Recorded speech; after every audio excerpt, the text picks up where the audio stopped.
Sommes-nous réellement allés sur la Lune?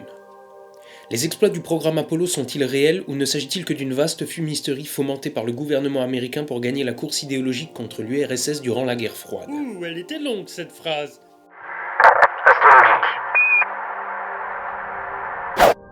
Internet est un média formidable donnant accès, littéralement, à tout le savoir de l'humanité, pour peu que l'on sache où le chercher. Le problème, c'est que la majorité des gens se contentent de regarder des vidéos de chats. L'autre problème, c'est que tout le monde, et surtout n'importe qui, peut y défendre ses théories, aussi fumeuses soient-elles. Et le commun des mortels étant trop fainéant pour vérifier les sources de l'information, la majorité des gens sont enclins à croire tout et n'importe quoi, pourvu que les idées qu'on leur distille soient séduisantes. C'est pour ça notamment qu'il y a encore des gens qui croient aux articles d'Hugo-Rafi ou de Nord-Presse. Quand on a une opinion ferme sur quelque chose, on est enclin à aller lire et à donner du crédit à tout ce qui est susceptible d'étayer nos idées ou nos croyances, même si c'est écrit dans un journal satirique. Une théorie très à la mode en ce moment, c'est que l'on ne serait jamais allé sur la Lune. Les avis divergent sur les raisons de cet hypothétique complot. Était-ce pour vaincre les Russes dans la course à l'espace, ou bien simplement pour détourner l'argent des contribuables américains? Peu importe, s'il y a une chose sur laquelle beaucoup de gens semblent tomber d'accord, c'est qu'on n'est jamais allé sur la Lune. La plupart des arguments avancés pour étayer cette théorie consistent en des preuves indirectes, comme des incohérences dans les vidéos ou les photos des missions Apollo, des témoignages ou des déductions logiques qui tiennent plus du sophisme que de l'argument irréfutable. Alors je ne vais pas tourner autour du pot plus longtemps, nous sommes bel et bien allés sur la Lune. La vidéo d'aujourd'hui n'a pas pour sujet le démontage un par un des arguments conspirationnistes, ça c'est pour une autre fois si l'envie me prend. Non. Je vais pas non plus m'efforcer de prouver qu'on est allé sur la Lune, non seulement je l'ai déjà partiellement fait dans des vidéos passées, mais en plus ce n'est pas le cœur du problème. Aujourd'hui on va parler de la raison pour laquelle les théories du complot ont tellement de succès, des biais de ces théories, et pourquoi vous ne devez pas croire tout ce qu'on vous dit sur le sujet. Quant à ceux qui ont cliqué sur cette vidéo en pensant que j'allais expliquer pourquoi on n'est pas allé sur la Lune, restez s'il vous plaît. Si vous êtes à la recherche de la vérité, si vous êtes vraiment à la recherche de la vérité, j'ai des choses à vous dire. Voyons maintenant les principaux biais des théories du complot lunaire. Numéro 1, I want to believe. J'ai envie de croire. Ou plus souvent en français, c'est ce que j'ai décidé de croire. Cette expression est récurrente dans le raisonnement de beaucoup de gens, à tel point qu'on la retrouve même sur des t-shirts. Vous savez, c'est le fameux I want to believe. Le problème quand on a décidé de croire à quelque chose, c'est que l'on devient imperméable à tout le reste. C'est quand même dommage pour des gens qui disent avoir un esprit critique et être ouverts aux théories qui sortent de la pensée unique. Les gens qui ont décidé de croire quelque chose, ils veulent que ce soit vrai. Ils ne l'espèrent pas, ils le veulent.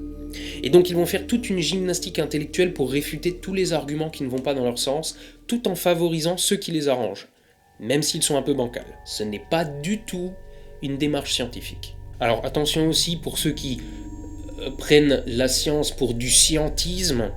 La science, ça n'est pas une religion basée sur une croyance, la science c'est une discipline basée sur des faits. Des faits vérifiables de manière empirique, des expériences, bref du concret. Quelqu'un qui travaille dans un esprit scientifique, il va faire la démarche suivante. Il va d'abord émettre une théorie pour expliquer quelque chose qu'il ne comprend pas.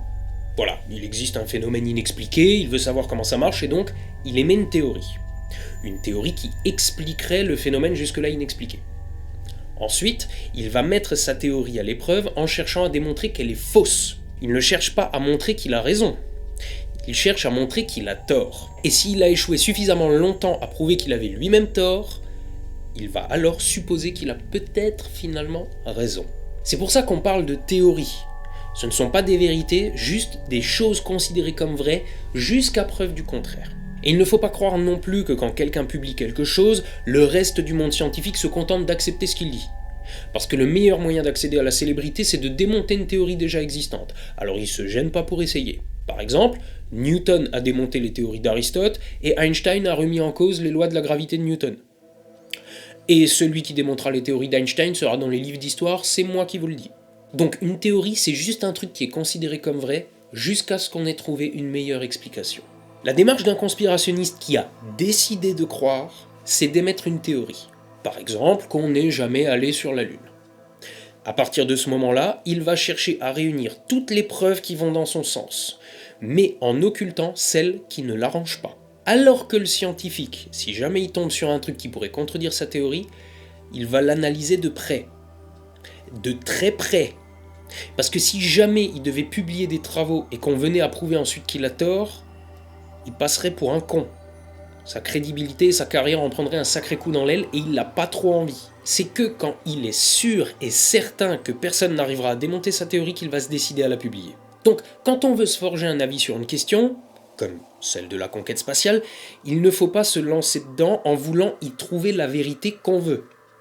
Parce que sinon, on sera sûr de la trouver. Parce qu'on ne verra que ce qui nous arrange. Et on tournera le dos à tous les autres arguments. Numéro 2, l'ennui. Une des principales raisons de l'existence des théories du complot, c'est l'ennui. Non pas que les conspirationnistes n'aient rien de mieux à foutre. C'est pas ce que j'ai dit. Non, en fait, c'est parce que le monde est ennuyeux. Depuis la nuit des temps, les hommes ont créé des mythes. Dans la région où j'habite, il n'y a pas une forêt, un rocher, un puits, que sais-je, qui ne soit pas associé à une légende. Depuis toujours, les gens s'inventent des histoires de fantômes, de licornes, de fées, de sorcières, d'extraterrestres et plein d'autres trucs surnaturels. Et ils kiffent ça. C'est une des raisons pour lesquelles Harry Potter et les super-héros de Marvel ont un si grand succès. Qui n'a pas un jour fantasmé d'avoir une baguette magique ou la combinaison d'Iron Man? Ça serait le pied, franchement. Le hic, c'est que ça n'existe pas. Les fées, les licornes, les potions magiques et le reste, c'est que des histoires. Et le monde réel, où tout est morne et terne, et où il faut se lever le matin pour aller en bus jusqu'au boulot pour se faire engueuler par le boss, c'est chiant. Terriblement chiant. Il n'y a pas de fantaisie, rien qui puisse nous donner le début de l'espoir d'un monde un peu plus intéressant. Alors, beaucoup de gens aiment se projeter dans des univers imaginaires, où James Bond existerait vraiment, où leurs voisins seraient un Illuminatus, et où des tas de sociétés secrètes fomenteraient des complots dans des bunkers souterrains. Et il y a aussi les cryptozoologues qui cherchent vraiment les licornes et le kraken. Parce que ce faisant, ça leur permet de croire que le monde dans lequel ils vivent est un petit peu moins chiant. Attention, je ne suis pas en train de dire qu'il n'y a pas de complot. Je suis juste en train de dire que ça ne se passe pas comme dans les films. Par exemple, quand les Américains ont voulu aller en Irak, le monde entier a vu que leur preuve qu'il existait des armes de destruction massive était bidon. Ils ont voulu monter une coalition, personne ne les a suivis, ils y sont allés tout seuls et on a vu ce que ça a donné. En France, les parlementaires ont récemment rejeté une loi contre le cumul des mandats à l'écrasante majorité. Mais tout ça, ça s'est pas fait dans le secret. Parce que les mecs, ils savent très bien que tout le monde va râler quand ça va se savoir, mais que personne lèvera le petit doigt pour intervenir. Et c'est exactement ce qui s'est passé. Pour les ricains ou pour nos députés, tout le monde a râlé et personne s'est bougé le cul. Alors pourquoi voulez-vous qu'ils s'emmerdent à faire ça en secret? Les sociétés secrètes, c'est pareil. Elles sont pas secrètes, elles sont privées.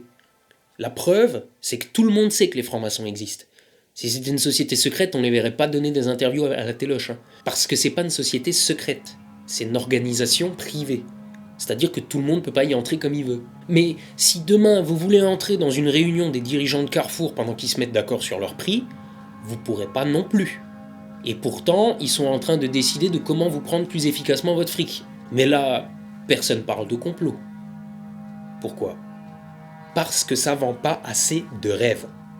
Ça ne ressemble pas assez à un scénar de film d'espionnage. Et le fait est qu'une possible conspiration sur la conquête spatiale, ça vend du rêve. Il y a tous les ingrédients qu'il faut. La guerre froide, des vaisseaux spatiaux, des Russes, beaucoup de fric, ça fait rêver. Mais c'est comme la baguette magique de Harry Potter. C'est pas parce que c'est séduisant que ça existe forcément. Numéro 3, l'ignorance et l'égocentrisme. Les théories conspirationnistes existent pour une autre raison. L'égocentrisme associé à l'ignorance. Notre cerveau nous joue des tours, tous les jours, tout le temps. Il suffit de regarder une illusion d'optique pour s'en rendre compte. Vous croyez que ça tourne? Eh ben ça tourne pas. C'est votre cerveau qui vous joue des tours. Et dans la vie de tous les jours, si vous voyez quelque chose d'incohérent, normalement, vous vous dites « Zut, il y a un truc qui m'échappe ». Vous pensez pas tout de suite que le monde entier s'est ligué contre vous. Prenons un exemple pour illustrer. Vous décidez d'aller faire vos courses. Vous voulez sortir de chez vous, mais vous ne trouvez pas vos clés de bagnole. Normalement, elles sont accrochées au mur, dans l'entrée, mais elles n'y sont pas. Vous ne savez pas où sont vos clés de voiture. Ça, c'est l'ignorance. Donc, qu'est-ce que vous faites? Vous les cherchez. Vous vous dites que vous avez dû les oublier dans une poche quelque part. Vous vous rappelez que quand vous êtes rentré chez vous, tiens, vous étiez au téléphone, donc vous avez dû les poser machinalement quelque part sans faire gaffe. En faisant ces recherches, vous considérez que le problème vient de vous. Que c'est vous qui avez égaré vos clés et que personne ne vous a joué un tour. Et qu'en cherchant un petit peu, vous allez résoudre le problème. Mais pour ça, il faut chercher. Dans la logique d'un conspirationniste, il n'imagine pas pouvoir avoir tort. Si ses clés ont disparu, il ne va pas supposer que le problème vient de lui. Ça, c'est l'égocentrisme. Comme il va se croire infaillible dans son raisonnement, il va accuser quelqu'un d'autre de les avoir déplacés, sans imaginer que c'est peut-être lui qui les a oubliés sur le bureau. Alors, c'est une métaphore, bien sûr, mais transposons ça au complot lunaire. Quand vous regardez une photo prise sur la Lune, des tas de choses vont piquer votre curiosité. En même temps, c'est normal. La Lune, c'est pas un environnement que vous avez l'habitude d'explorer au quotidien, et les températures extrêmes ou le vide spatial provoquent des phénomènes que vous n'avez pas l'habitude de vivre. Donc ces phénomènes, quand vous les voyez sur une photo ou dans une vidéo, c'est comme regarder une illusion d'optique.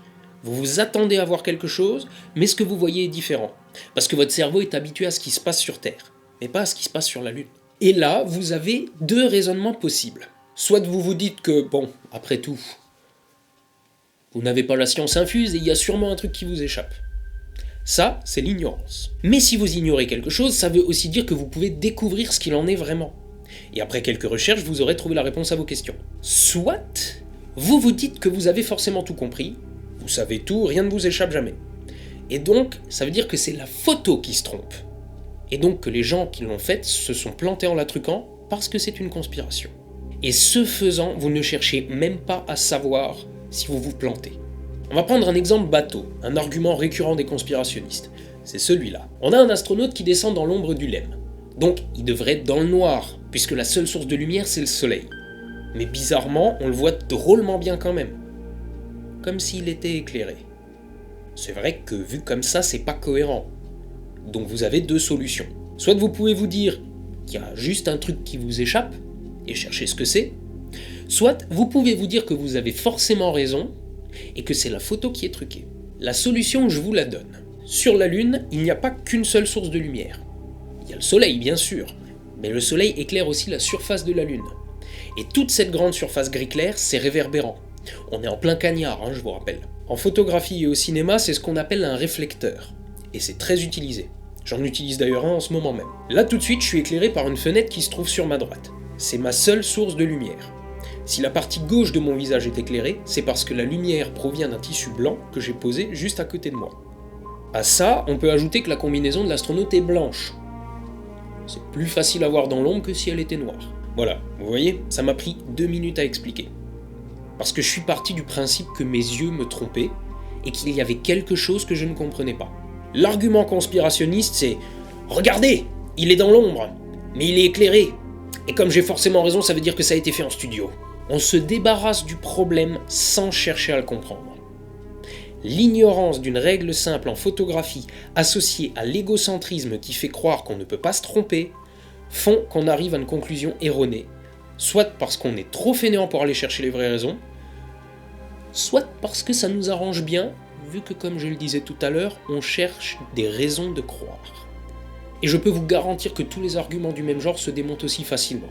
Seulement, bon, c'est pas le sujet de la vidéo d'aujourd'hui qui est déjà bien assez longue, ça prendrait trop de temps. Parce que justement, il faut se poser des questions et pas juste accepter une affirmation sans chercher à la réfuter. C'est marrant parce que les conspirationnistes disent quasiment tous que eux, au moins, ils se posent des questions. Eux, au moins, ils osent ne pas croire tout ce qu'on leur dit. Mais en fait, quand on leur donne une soi-disant preuve qu'on n'est pas allé sur la Lune, ils l'acceptent sans la vérifier, et quand on leur donne une preuve qu'on est allé sur la Lune, ils la refusent immédiatement et cherchent à prouver que c'est des conneries. Ça correspond pas vraiment à l'idée d'une démarche scientifique sérieuse. Numéro 4, les preuves trafiquées. Donc on vient de voir qu'il y a des affirmations qui sont fondées sur rien, et qu'en cherchant un tout petit peu, on peut trouver la réponse à ces questions. Après, il y a aussi les preuves trafiquées, et là, c'est vraiment pas cool. C'est surtout le cas des témoignages et des vidéos. Des témoignages, vous pourrez en trouver pas mal en cherchant un peu. Par exemple, il y a des vidéos sur YouTube qui disent présenter le témoignage d'anciens astronautes qui expliquent qu'on n'est jamais allé sur la Lune. Mais bizarrement, vous ne verrez jamais leur visage, il s'agira uniquement de bandes audio avec des images d'illustration, et parfois même, si vous cherchez le nom de l'astronaute en question, vous vous rendez compte qu'il n'existe nulle part dans le programme spatial. En gros, c'est un fake. Mais pour le savoir, encore une fois, il faut pas se contenter de croire ce qu'on vous dit. Il faut chercher les sources du document. C'est ce qui permet de savoir qu'il est authentique. Or, si vous tombez sur une vidéo YouTube avec une voix off d'un mec qui dit que la conquête spatiale c'est du flan, qu'est-ce qui vous prouve que c'est vrai ? rien. Donc pourquoi vous y croyez? Parce que vous voulez y croire? Il y a un autre témoignage qu'on retrouve assez fréquemment, c'est celui d'un employé de Rocketdyne qui affirme que la NASA n'aurait pas été capable d'envoyer un homme sur la Lune. Donc, pour resituer, Rocketdyne, c'est une des nombreuses entreprises qui a été impliquée dans la conception des véhicules spatiaux. Et le mec qui a été interviewé, il a été viré plusieurs années avant que l'entreprise ne se soit penchée sur le programme Apollo. Et il ne dit pas que la NASA n'a pas été sur la Lune, il dit qu'il pense qu'il n'en était pas capable. Nuance. Donc je résume, c'est un mec qui a été viré, donc il était probablement incompétent, et comme il a été viré, il est sûrement en rogne après ses anciens employeurs, donc il va pas se gêner pour leur cracher dessus. Ensuite, comme il a été viré, il est plus au courant de ce qui se passe dans la boîte après son départ. Donc comment peut-il savoir que la NASA n'était pas capable d'envoyer des hommes sur la Lune? Il n'était pas là pour voir. Pas plus que vous et moi. En 4 mots, il n'en sait rien. Et pourtant, son interview est un argument qui revient régulièrement pour affirmer qu'on n'était pas sur la Lune. Mais franchement... Ensuite, on a les vidéos trafiquées. Le truc classique, c'est de dire que si on accélère les vidéos des astronautes marchant sur la Lune, on a l'impression qu'ils se déplacent sur Terre. Et donc, que ça veut dire que les vidéos ont été tournées en studio et ralenties ensuite. Alors d'abord, il faut savoir que ça marche effectivement, mais seulement sur certaines portions de vidéos. Par exemple, quand Buzz Aldrin remonte à bord du LEM, il se propulse en faisant un bond de plus d'1 mètre de haut en portant sa combi, qui, juste pour rappel, fait 72 kg. On peut pas tourner ça en studio et le ralentir, ça marche pas. Mais sur la Lune, la gravité est 6 fois moindre. Donc un gaillard de 80 kg avec une combi en plus, il ne pèse que 25 kg. Ensuite, faut pas oublier qu'avec cette faible gravité, les objets tombent moins vite. C'est tout le principe. Donc forcément, quand on accélère la vidéo d'un gaillard qui fait des bonds sur la Lune, on a l'impression qu'il les fait sur Terre. C'est tout à fait normal. Donc faites très attention aux arguments qu'on vous donne. Rien ne prouve que c'est la vérité, surtout quand celui qui avance cet argument veut absolument se persuader, lui et ceux qui sont autour de lui, que la conquête spatiale n'existe pas. Numéro 5, les mythomanes. Quand je discute avec des conspirationnistes, ils me disent quasiment tous qu'ils sont sûrs d'eux, qu'ils ont lu des livres, qu'ils ont bûché le sujet. Il y en a même qui m'ont dit être des ingénieurs en aéronautique et que pour eux la conquête spatiale, c'était pas crédible. Donc forcément, si un ingénieur en aéronautique vous dit qu'on n'est pas allé sur la Lune, ça doit être vrai. Sauf que pas du tout. C'est ce qu'on appelle un argument d'autorité. Ça se résume à « ta gueule, je suis un spécialiste, donc j'ai raison ». Sauf que même les spécialistes peuvent se tromper. Quand ce sont des spécialistes. Parce que quand moi, je vais voir un ingénieur en aéronautique ou un astronome et que je leur demande si on a été sur la Lune, ils me répondent que oui. Alors pourquoi dans la vraie vie, les spécialistes sont d'accord pour dire qu'on a été sur la Lune, et sur Internet, certains spécialistes disent qu'on n'y a pas été? Eh bien, probablement parce que ce sont des spécialistes autoproclamés. Des gens qui, cachés derrière l'anonymat de leur écran d'ordinateur, prétendent être ce qu'ils ne sont pas. Un bon moyen que j'ai trouvé pour les débusquer, c'est de leur demander de m'expliquer ce qu'est de l'aérosine ou une delta V. Et en général, ils savent pas. L'aérosine, c'est le carburant de la plupart des moteurs fusées, et la delta V, c'est la différence de vitesse qu'il y a avant et après une manœuvre dans l'espace. Plus basique, tu meurs.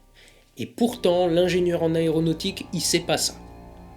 Donc je suis pas vraiment sûr que ce soit un ingénieur en aéronautique. C'est probablement juste un mec qui essaie de se faire passer pour ce qu'il n'est pas. Et quand on sait même pas ce qu'un moteur fusée bouffe comme carburant, je vois pas comment on peut savoir que le LEM ne peut pas voler. Donc c'est pas parce que quelqu'un vous affirme quelque chose en vous disant être un spécialiste que c'est vrai. Les seules preuves acceptables sont les démonstrations mathématiques et scientifiques. Un mec qui vous dit « je suis un connaisseur et je vous dis que c'est un complot », vous n'avez aucune raison de le croire tant qu'il n'a pas avancé de preuves vérifiables et calculables. Alors, il y a des mecs qui vont me dire « oui mais Arnaud, toi non plus t'es pas un spécialiste, alors pourquoi on devrait te croire toi ?» Parce que j'avance des preuves calculables et vérifiables. Vous pouvez vérifier tout ce que je dis. Essayez simplement le coup du réflecteur. Prenez une feuille blanche, posez-la par terre dans le noir, posez-y un objet et éclairez le tout de côté avec une lampe de bureau. Et vous verrez que le côté sombre, il n'est pas tout noir, il est à l'ombre, mais il est quand même éclairé. Mais si vous ne prenez pas la peine de faire cette expérience, alors vous ne pouvez pas essayer, ne serait-ce qu'essayer de démonter mes arguments. C'est le point suivant. Numéro 6, les fainéants. Le gros problème avec les théories du complot, c'est la fainéantise. Tout ce que j'explique depuis tout à l'heure, ça peut vous paraître simple, mais ça ne l'est pas tant que ça, parce que ça demande de chercher. Pas beaucoup, hein, peut-être 5 petites minutes, mais ces 5 petites minutes, on n'a pas forcément envie de les passer à ça, surtout si on a envie de croire ce qu'on lit ou voit dans une vidéo.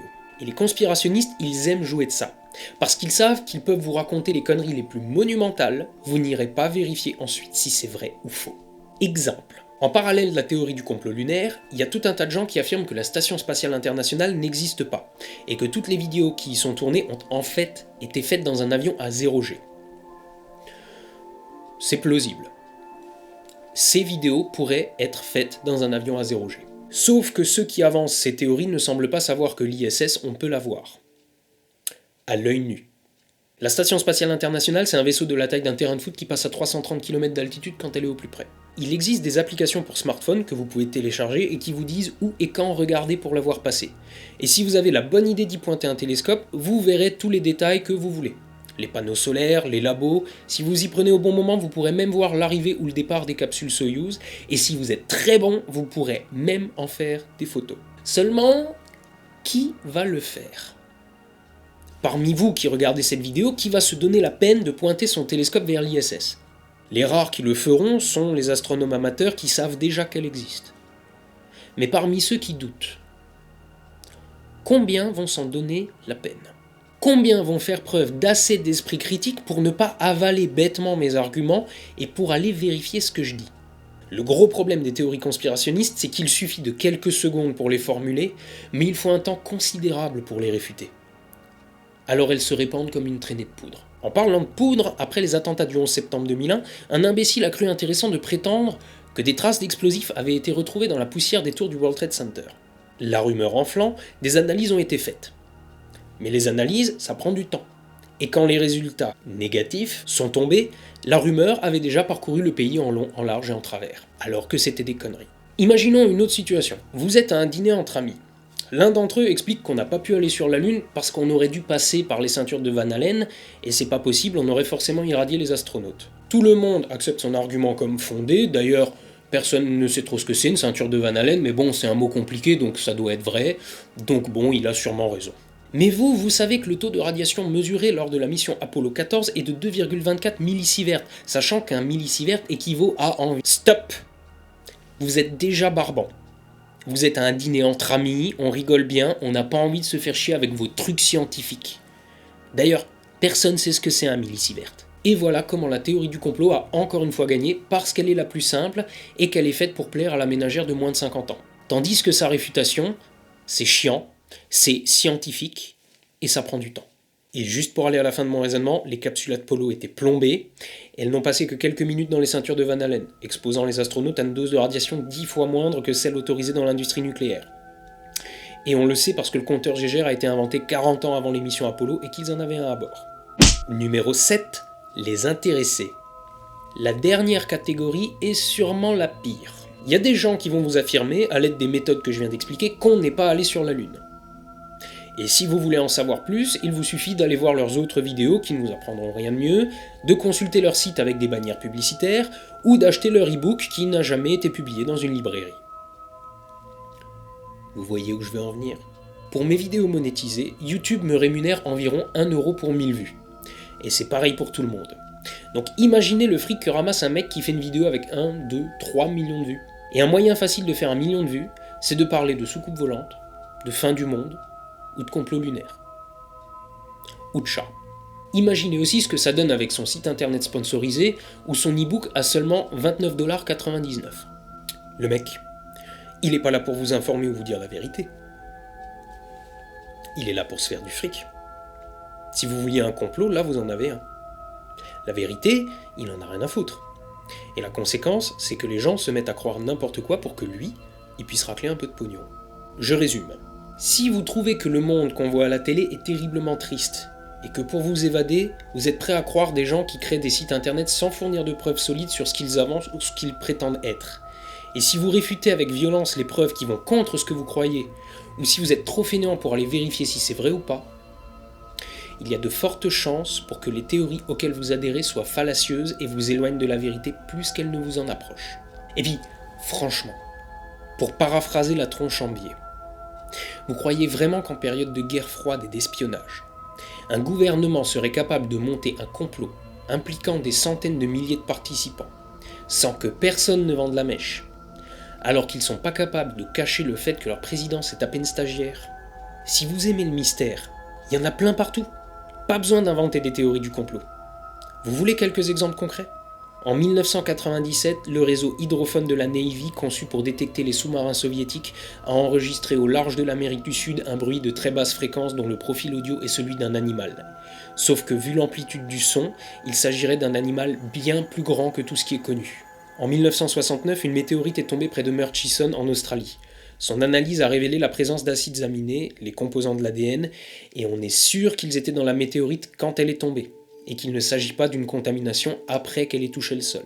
En 1977, le radiotélescope Big Ear de l'université de l'Ohio a capté dans la constellation du Sagittaire un signal radio sur bande étroite d'une puissance jamais vue. Aucun phénomène naturel ne peut expliquer un signal aussi précis. On a donc de bonnes raisons de croire qu'il est artificiel. Mais il n'a duré que 72 secondes et on ne l'a plus capté depuis. Vous voyez, le mystère il existe partout et si vous en voulez plus, allez voir les vidéos d'Axolot. Mais le mystère, il faut le chercher un peu. Et pas se contenter de théories fumeuses balancées sur le tas par des gens qui veulent faire le buzz ou vendre des bouquins. La croyance ou la volonté de croire ne suffit pas à réfuter des arguments scientifiques ou carrément des observations que vous pouvez faire vous-même. Si vous n'êtes pas trop fainéant pour les faire vous-même. Donc soyez courageux, sortez les nuits où le ciel est clair, levez les yeux au ciel et soyez astronogeek. À la revoyure.